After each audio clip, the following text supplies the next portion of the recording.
مشاهدينا الكرام، السلام عليكم ورحمة الله وبركاته. أسعد الله أوقاتكم بكل خير.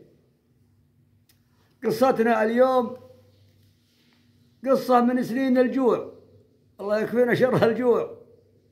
تمر سنين قبل يوم تجذب الدنيا أكثر الناس يموت من الجوع، لا حولهم أسواق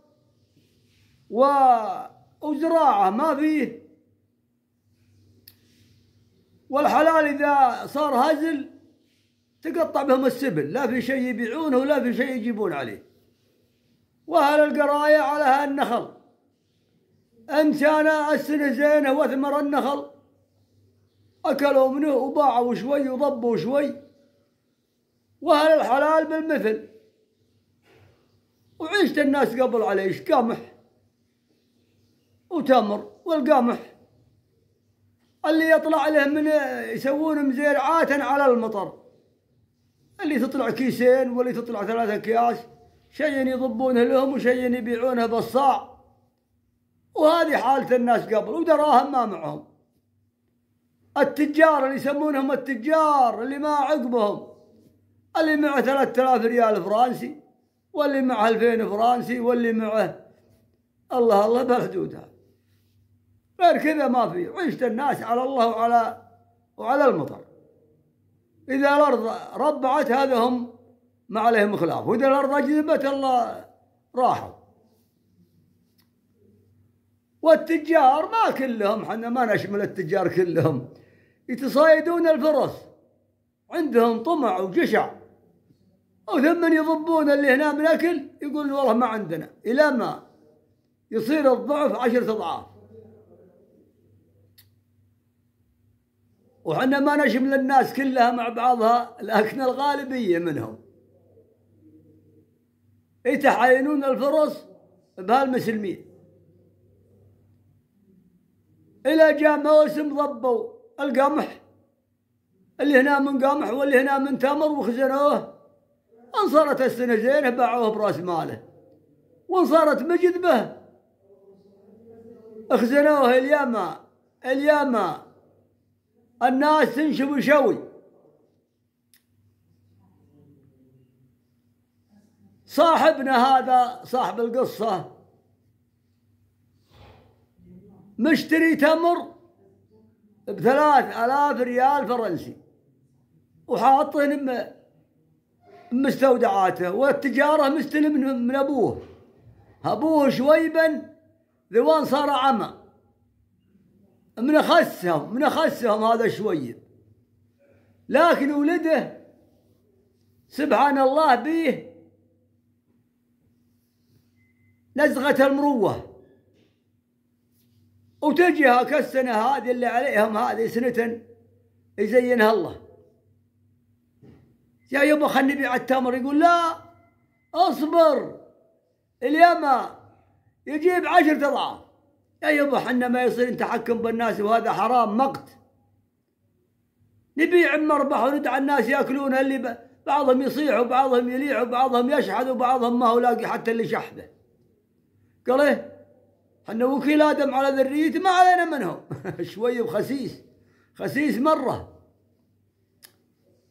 والتجار اللي حوله بعد مثله، كل انضب اللي عنده. والسنه هذه غبره، ولكن الولد هذا كل يوم هو يحاول وخايف يزعل ابوه، وما هو راضي عن هالشيء اللي هو يشوفه. ليلة من الليالي العصير ولانه لاقين له قفول بدوان، هو راعي هجرة من اللي حوله. تكفى يا فلان، والله يا فلان بعض ضعوفنا غد نرجع ونلقاه ميت، عيالنا الصغار غد نلقاهم ميتين، ما في شيء.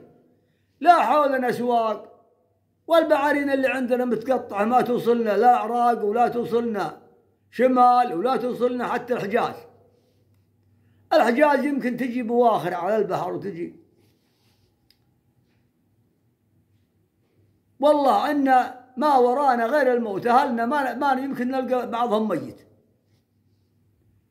ولا أهل القرية مثلهم، ولا ناس مثلهم، ولا هو يحزم امره قال الليله هذه ودفتح المخزن نزعل ابوي ونرضي.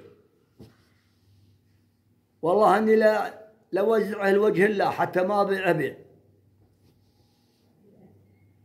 يوم جت صلاة العشاء هو يجيب عماله قال يلا وزعوا التمر على 10 كيلوات، على 10 صواع، ما في كيلوات، 5 صواع 6 صواع خلوهم مع بعض. هو يصوت بها الناس، يا جماعة اللي بحاجة التمر ياخذ والحساب عند الله. ويتنصرق على الناس عليه، ولا أبوه جاي يزحف العمى، وش فيه وش صاير؟ قال بعت التمر كله يا أبوه. قال وش البيع هالسرع ليه ما خليته شوي؟ قال جاب أسعارا خيالية، وهم يقشونه والصبح تاليه يقشونه، ولا المستودعات فاضية ولا حبة تمر. يوم التجار هذولاك سمعوا اللي حوله قالوا هالمهبول هالخبل عطى تمره ببلاش. قال الوجه الله هم يعلمون الشاي بالصبح. قال وين تمركم يا ابو فلان؟ قال بعناه.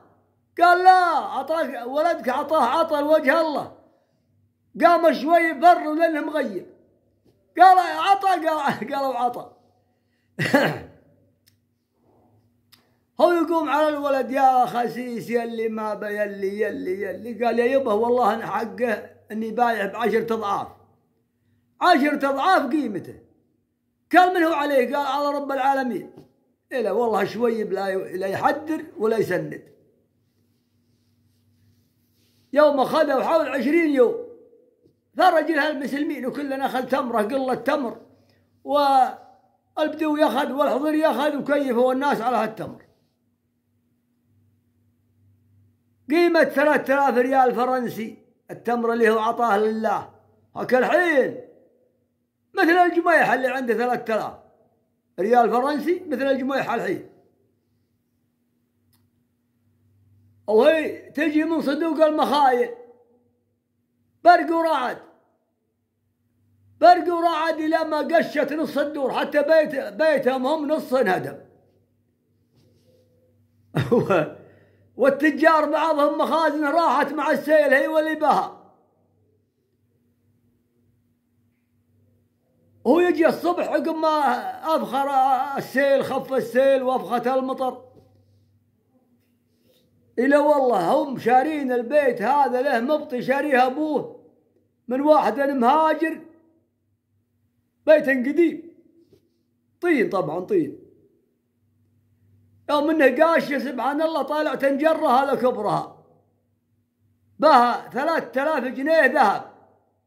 هو تمره ب3000 فرنسي ريالات، وهذا 3000 جنيه. قال يا ربي لك الحمد، وهو ياخذ الجره وكت اللي بها وخزنه. التجار هذولاك يصيحون بعض مستودعاتهم راحت مع السيل. قال ايه هذا اللي انت حصلت لنا، التمر راح وبيتنا انهدم، هذا اللي من عند الله تقول؟ قال يا يبه عين من الله خير، عين من الله خير. التمر ب3000 جنيه ريال فرنسي، ورب يطلع لنا جره من بيتنا من السيل بها 3000 جنيه. قال انت تقول صادق؟ قال اي والله صادق.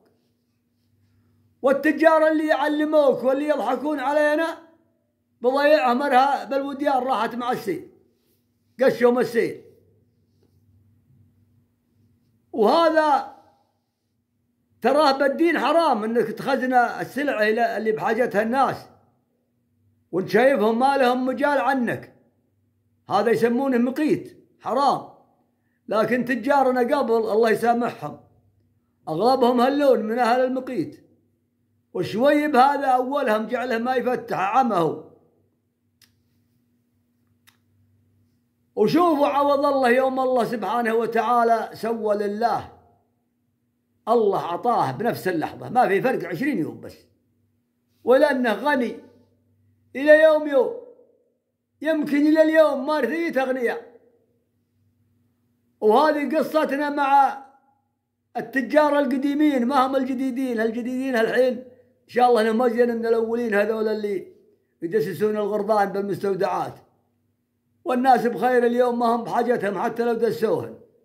ونستودعكم الله وبمان الله.